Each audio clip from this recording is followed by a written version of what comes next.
The president may be commander-in-chief of the federal military, but the governor is the commander-in-chief of the state, right? Federalist 28 positions a reality in which the state can have authority to maximize power against an encroaching federal. The fact that he moved California National Guards into Oregon, that says that through inaction and unwillingness, Governor Gavin Newsom, of course, this is unprecedented, so maybe he just doesn't know. But ultimately, the state does have conditions over the state, right? But the failure of a state governor to do so is a betrayal to the people, right? Is a betrayal to the state. Because I ask you, when they maximize on harm, what is the state going to do? They're going to say, we're going to do it through the state police, because if we don't do it, then they're going to send in the National Guard. So if they say that all autistic Americans have to go into an institution, California has to abide by that because the federal is above the state, right? That's not always true, but this is the illusion. And constitutional clarity is important so you know that there is power. They want us to feel powerless, but we are not. The fact that we are utilizing the solutions that exist through American theory, now that is different, right? But that doesn't mean that we have no power. It means that they don't want to act on power, right? How do we get them to do that?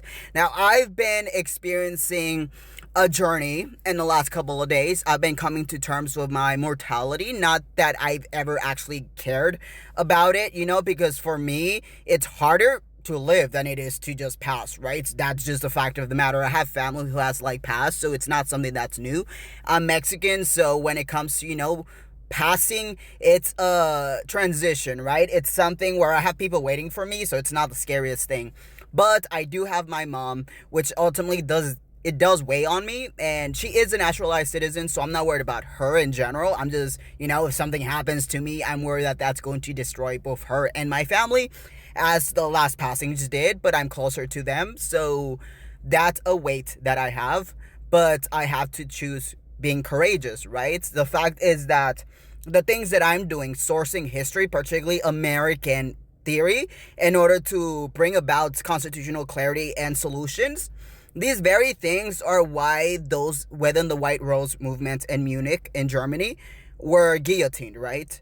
And that is something to have on you, right? When it comes to a weight of intellectualism. But I'm not special. That's why I have to remind myself I'm not special. What makes me any different than the White Rose? What makes me any different than the intellectuals who were thrown over planes in Latin America so that they could no longer influence through, intellectualism? What makes me so different? And the fact that it puts a target on my head when I'm speaking truth, not things that I'm making up, not things that I'm, recreating the political wheel, things that exist.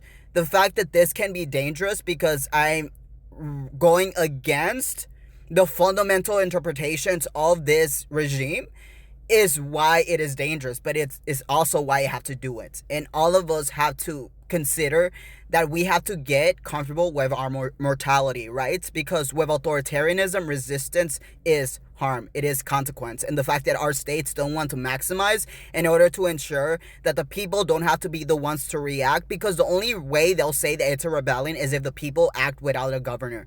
But if the governor acts, then it's state rights. But they don't want to do that because then they're scared of consequences. But the consequences are still happening, right? So I don't get this.